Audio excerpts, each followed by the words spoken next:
So this is number 2. Okay, we're gonna do the Whipstitch. You guys know the group Debo has a song, Whip It? Okay, this is Whip It Good.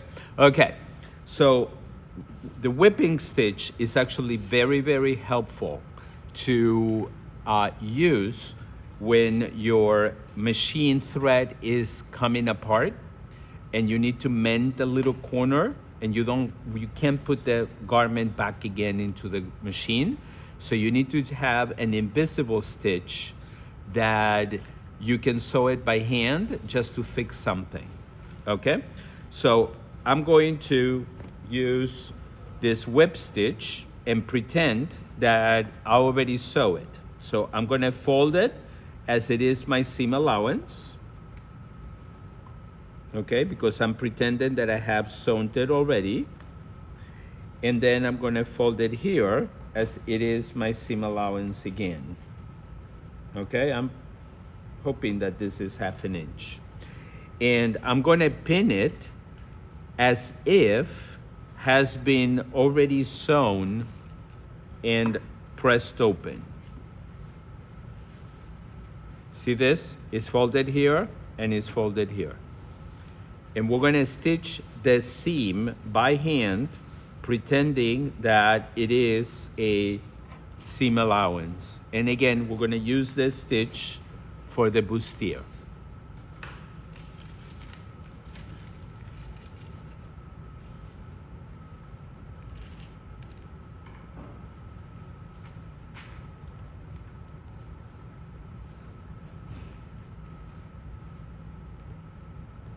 I think you have my needle on that swatch, right? Did it go around? Everybody looked at it? Yeah? So then can I have it back so I can have my needle? Thank you.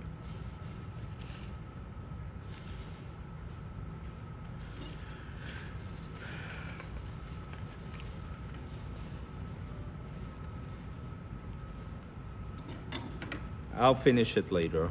I just wanted to keep going. I hate to see you guys just sitting there staring at me.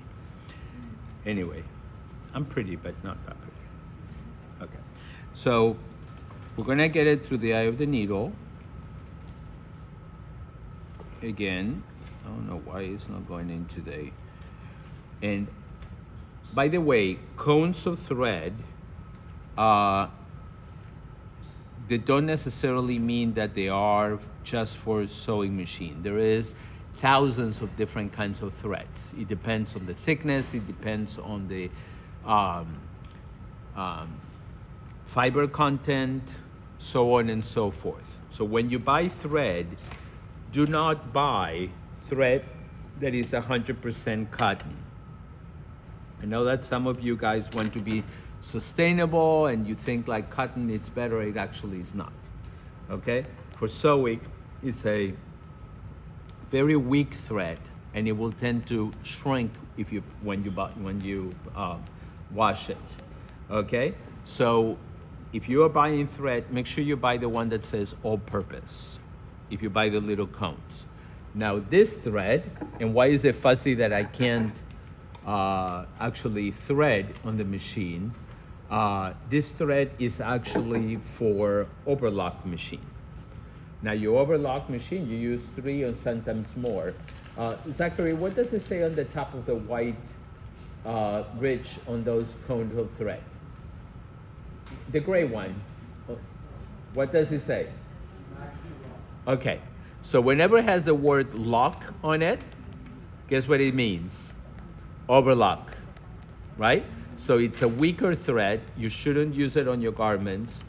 Do not use it for your customers because most likely you're gonna get sued after they go to a party and the crotch on their pants are gonna break, okay? So keep in mind that yes, production thread does come in cones, but not just because it's in a cone, is either for that or for this machine. Just read it and make sure that it is the right type of thread that you want. I'm gonna bring a catalog of a company. It's called Wawak. I don't know if you guys are familiar with it. It sells industrial quality materials okay? But it's for retail.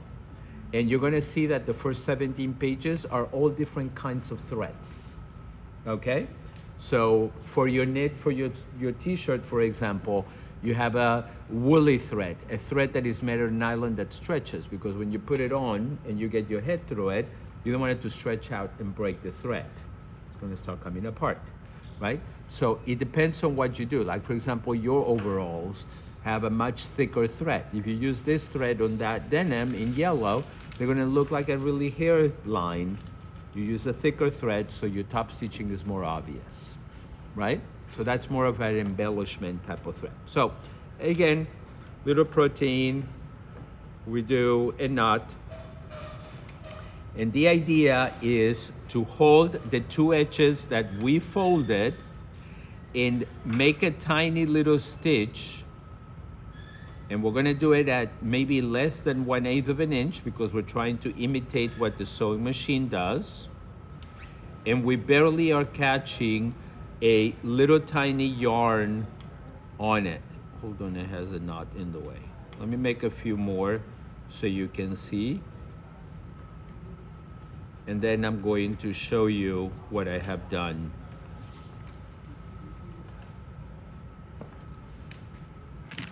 So try to make your stitch very close to the edge, because if you don't, it's gonna show on the other side.